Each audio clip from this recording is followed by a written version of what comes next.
All right, welcome back, everybody. You know, everybody wants to save money, right? And one of the biggest expenses, especially for families, is groceries. Groceries. So expensive. Kallie Branciforte is joining us with, she has her blog, But First Coffee, and it's full of money and time-saving ideas.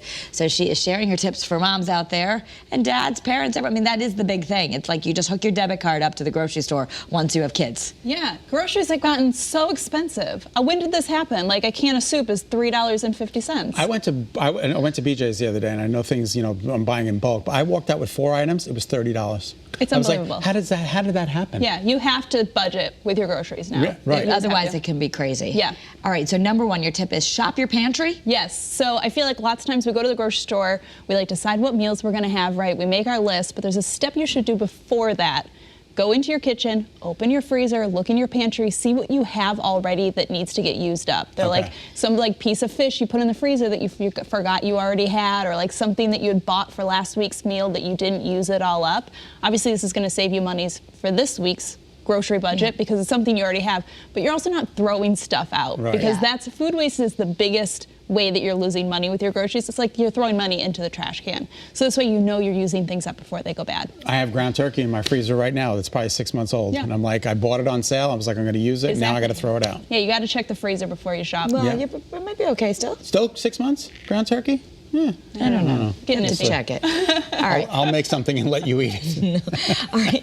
And then meal prep. This is so huge. I mean, a lot of what you're saying is it's going to take a little extra time getting used to it. You're going to have to not just go to the store and buy stuff. Yes. Yeah. You can't just like go into the grocery store without a list, and that's really where meal prepping comes in. It's like, what was that show, like Supermarket Sweep? Like that's what it's like going in without a list. So meal prep, know what you're buying, because then you're buying off of a list. So you can stick to your list when you're in the grocery store. But the other thing I love about meal prepping is what I like to call ingredient sharing. So like say you're gonna make like pork tacos and you need cilantro and corn tortillas. You're not gonna use all the cilantro. Right. So what else can you make this week that will use up the cilantro? So you're saying make something in addition to the Exactly. So. And there's some good blogs out there that talk about like buy these 10 ingredients, make 3 meals. I mean, you can follow people who just do the work for you with a list attached. Yes, exactly. All right, we are talking about buying store brands, which I'm a big proponent of, and everybody's like, the quality isn't as good, and but you know, and I'm like, no, they're pretty much the same thing. It's almost, I would say 80% of the time, it's identical. Like you take them both off the shelf and you flip them around and you look at the ingredients and the nutritional fact, and they're almost mirror images of each other, and they're anywhere from like 5 to 30% cheaper. Really? So I feel like sometimes we have affinity for certain, you know, certain name I gotta brands. use Bounty. Yeah, Tide. Like some people say, I've got to buy this. We feel like we trust it. We've seen the advertisements or whatever, and you know, sometimes maybe if something's cheaper, it's named like we worry that maybe it's not as good. You know, it's not as healthy for us. So my tip is always take both of them off the shelf, flip them around, and look at the ingredient. You're gonna be surprised. Yeah. Most of the time. Like tomato sauce. It's the same thing. Like a can of big corn, companies even private label for grocery stores. Exactly. So. They go one down one line and they get this label. They go down this line, they get another label. It's absolutely true. So sometimes it really is the same. Yes. All right. Stock up on sales. I know Scott and I always love the can sale. Can sale. Yes.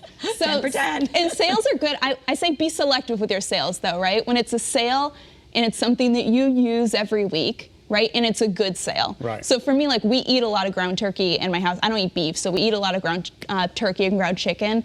It's always 3 for $7. So maybe I'll buy 2 because I'm gonna get a sale. But when it goes on sale, like buy one, get 50% off, or buy one, get one free, that's when I'm gonna stock up. I might get 6. It's a little extra money this week in my grocery budget, but I'm not buying chicken for the next 6 weeks. Yeah. So don't buy it if it's not something you usually use and you know you're gonna get used. We only have about 30 seconds left, but I want to get to stock, eat with the seasons. Yes, eat with the seasons, because not only can you get things when they're on season, you can get them cheaper, so you're gonna get a better price. They're also fresher. Right, I'm not buying cantaloupes in the middle of winter. Right, they're fresher, they're gonna last longer, you're not gonna be throwing them out. Right.